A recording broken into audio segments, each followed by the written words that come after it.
Hey everyone, it's another Rachel Rambles. I was told last week that I was, and I mean, let's be honest, we can all be mean. And at 3:30 on a Friday, when I have to submit T-Shack services, and I don't have them all. Yes, if I'm waiting on your services, I'm probably not going to be very nice because they're 4 days late and you've known that things are due on the 5th. But it just, it made me think about some things, and I'm always trying to improve. I am under no illusions that I think I'm perfect and I do everything right all the time. And I just thought I'd make a video and share some thoughts just about communication and being on time and grace and love and kindness.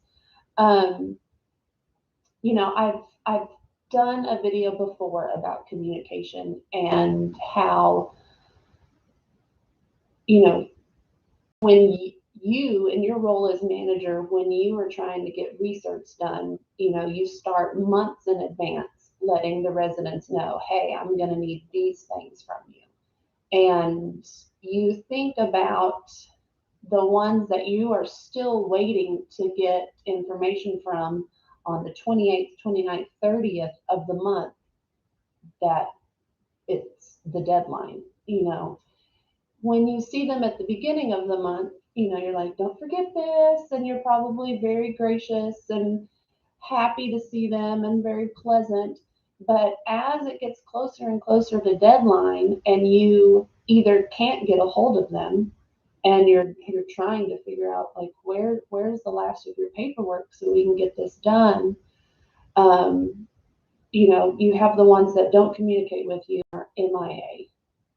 How does that make you feel? You have the ones that offer excuses and like, oh, well, I didn't know, even though you've been sending them stuff for months. Think about the ones, that are only turning in half the stuff. And as it gets closer to the end of the month, I know you're getting frustrated, you're panicking. People in home office are contacting you because they're frustrated, they're impatient, they're panicking. Um,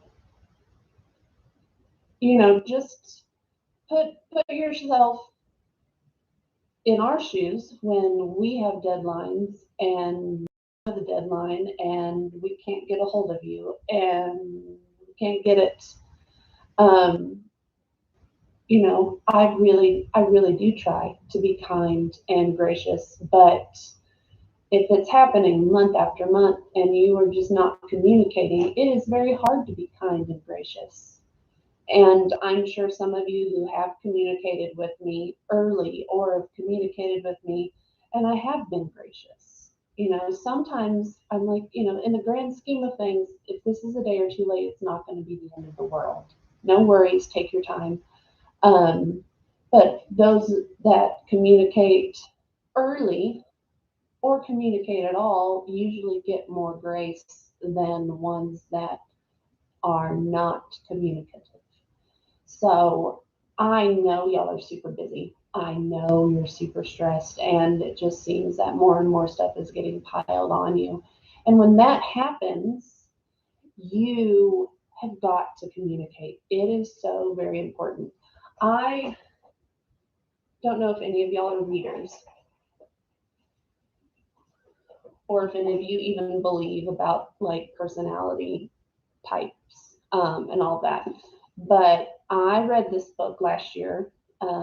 It's about the Enneagrams, and it was such a good book.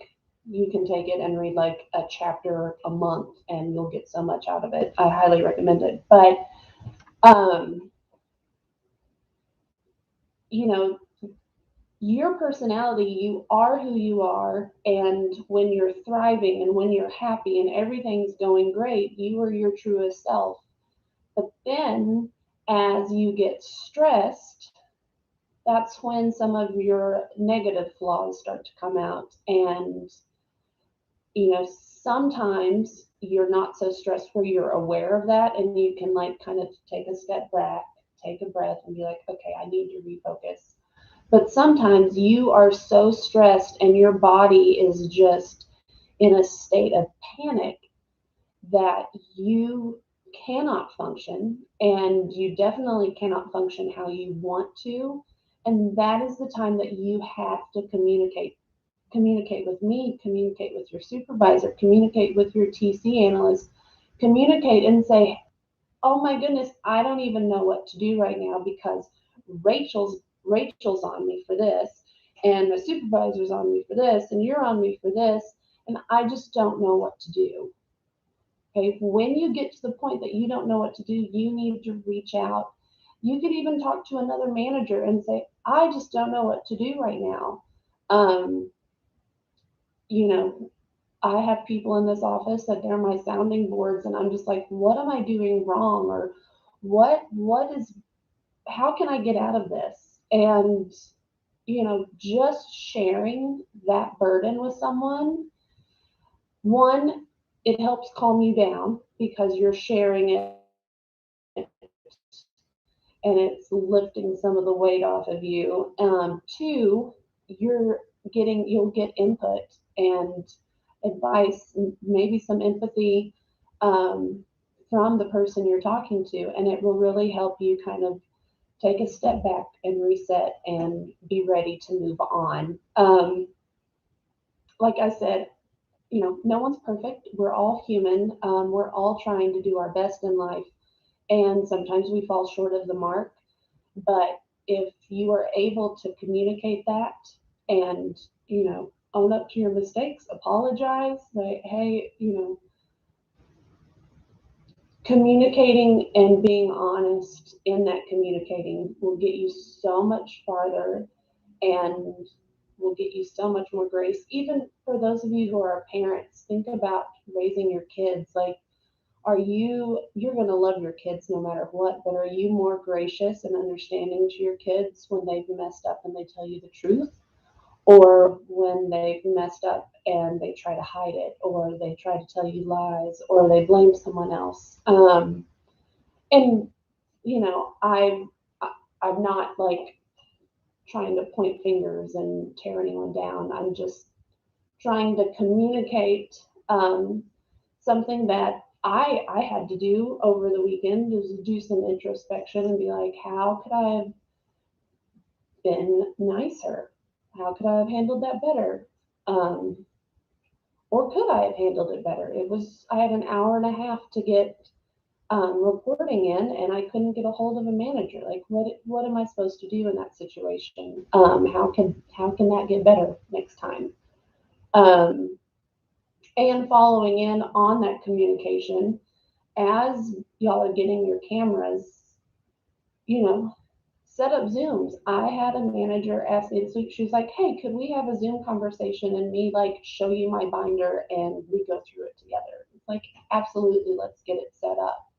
And it doesn't even have to be with me. Like, as you get um, your cameras, you can connect with other managers and you can set up a Zoom.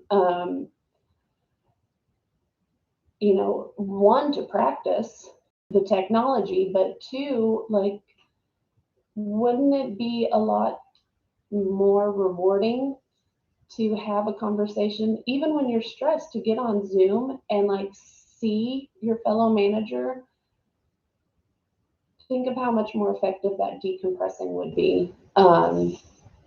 If you can't like go hop in your car and go see them, you can hop on Zoom and see them and communicate together then. So, as always, it's definitely a Rachel Rambles because I'm just rambling along. But, bottom line, I think it's something we can work on every day, and we will fall short because we're human. Even in communicating, we can do our best to communicate, but there will be times that we fall short. And when we fall short, I really hope that people are gracious with us and that we can be gracious with others. And from now until probably my death, my word of the year and my focus is going to be grace, and being more gracious, to myself and to others. And hopefully, um, I will get better, and we will all get better at communicating and working for this awesome company, and helping people, because I think one of the greatest jobs in the world is where you are helping make a difference in people's lives. And y'all definitely are, as you're out there, um, with your residents day in and day out. So keep up the great work and have a great day. And until next time.